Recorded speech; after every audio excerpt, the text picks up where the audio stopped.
What's up, guys? It's Tolo's back with my tournament gameplay from Form AK2 Meets Tournament. So just want to tell you guys beforehand, I apologize. The somehow I guess I had too much storage on my computer, so my semifinals game didn't record. So I'm gonna post a picture of the score because I did take a picture for you guys, so at least you could see, what the score was.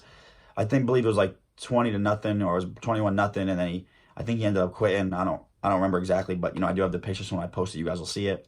And then here, because I still had the storage problem, I had to start the championship game, but I didn't start until the second half. So right here, basically, long story short, I'm up 17-7. If you guys want to watch the full game, it's on Form aka Tube Meets channel, which I'm sure a lot of you guys are subscribed to already. But so if you type in Form, he actually posted on his channel, so you'll be able to watch it there. And so basically, long story short, he came out the first drive. He was driving the ball on me, but I know this guy Vibe, and I've seen him play before. He's a good player. I suppose he's a young kid, like 15 years old, and loves to run the ball with the Niners. So he's running the ball, but I wasn't giving up the big play, letting him drive, and then he tried to throw one pass, and I pick sixed him. Then he comes back down the field, scores, but he's taking so much time off the clock.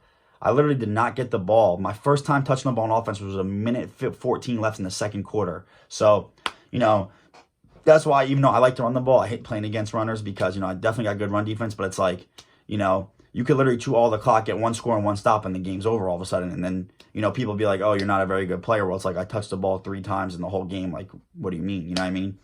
But, it's fortunate for me, I was able to, I try to zone that out, and I just say, you know what, I got to deal with what the game gives me. So, right before half, I got the ball back and I was able to get in field goal range. Got a nice, I lost the guy with McCall Hardman, so I kind of got a little lucky there. But I definitely aggressive called at the right time, and ended up kicking a field goal. And then right out of half, I believe I got ball at halftime. Anyway, I scored a touchdown right out of halftime. It was like the first play. So now I'm up 17-7, and here's the rest of the gameplay for you guys.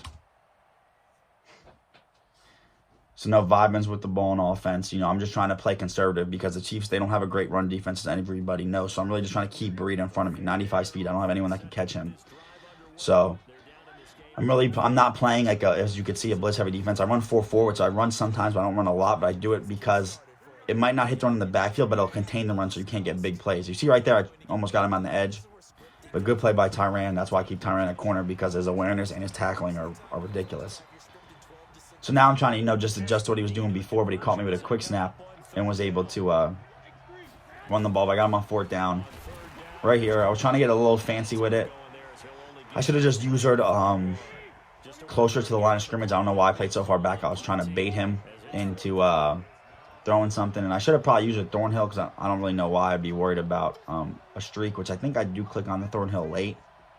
But as you guys can see, I motioned the guy out just because he's putting a receiver way out there. So I was a little nervous about George Kittle, so I was hesitant to chase Goodwin, and he hits me with the out route. Good play by him. Good play by Vyman. So now I'm just like, look, I know he's going to waste a lot of clock, so if I could just literally make him waste the clock, I'm still going to have the lead. And, I'm confident I could score on, on anybody. So right here, I'm just like, look, I obviously don't want him to score, but if he does score, at least I'm going to make him waste a lot of clock. So when he does get the ball back for a second time, hopefully I score again, and he has very little time because, he's not a passer. I'm not saying he can't complete the ball, but when I say he's not a passer, I don't feel like he's a come-from-behind player just from watching him play.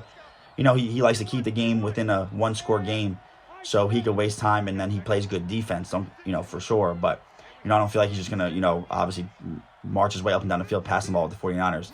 There, I probably should have put a cloud flag because purples don't play great, but that was a very questionable read because he was lined up in as like a slot receiver basically because it was like strong close and he was in and then ran an out route and my linebacker was right over him, so I kind of was like thought I should got a pick right there, but it is what it is. Here I know he's trying to run a dive, but I was trying to shoot the gap, but he came off and good run by him. So he's definitely marching his way down the field, but I'm kind of glad it's about to be the 4th quarter and he's not even in the red zone yet. So right here, I try to blitz a little bit.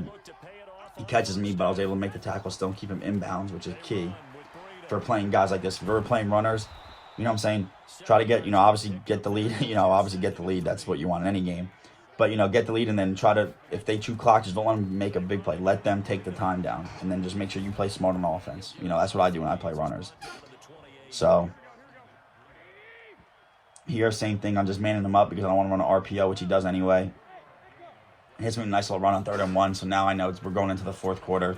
Tries to no huddle me, but he's not gonna get the snap off.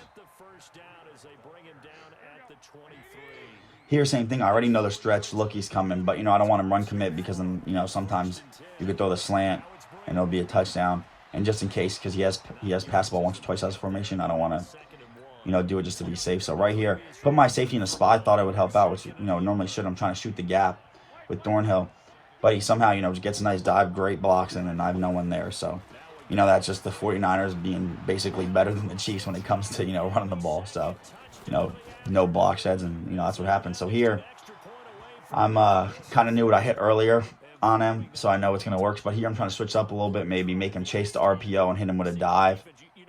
So, and he actually has a good user right there, because his guy went with the RPO. I thought I had a wide open lane, but he somehow bounced off the right guard. So now I'm just like, I got to pass the ball. Just going to block his blitz. I know he's bringing it. He hasn't put a deep blue in the field all game, so now I have McCole Hardman, as you can see, screaming down the middle of the field wide open. Right there, boom, touchdown. I love hitting people with, seams when they don't least expect it, especially in cover 2, because if you think about it, if you don't put a deep ball in the middle of the field and you have a fast receiver, they're going to split the safeties easy every time. So you got to be smart with it. He wasn't making adjustments. And then even if he did do that, I don't know if you could tell, but I either put a dig or some type of, route coming back towards the middle of the field. So if you use it or take your guy deep, I have something right, to check it down to. But I'd be in practice sessions and I'd hear 9 from the receivers. That meant fly route, go, look out. It hit Mostert in the head, bounced in the end zone. He got a bad animation when he picked it up and went out of the end zone for a safety. So I got a lucky 2 points and the ball back. So that pretty much solidified the game. Here's Mahomes to throw. It's a short one here, complete to the tight end. Another nice pickup thing to throw the football. Swings, slants, quick outs, things that they consider safe. On 2nd down, it's McCoy. And he'll go down shy of the 40 at the 4. Should have hit my running back right there, but now I'm definitely trying to just put it away because, like I say, he's a runner. So, just trying to, now I'm trying to waste a little clock, which this was not smart of me either. Oh, no, actually, I stayed in bounds, so that was good.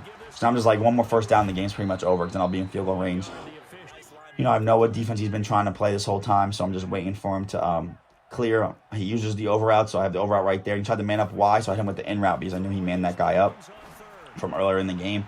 So right there, got the first down, a one forms tournament, so I was happy about that. So I know the winner of Forms tournament and the winner of Black Range tournament play. So I know, and I'm playing in Black Range tournament. So I know that at least no matter what, I'm playing another game.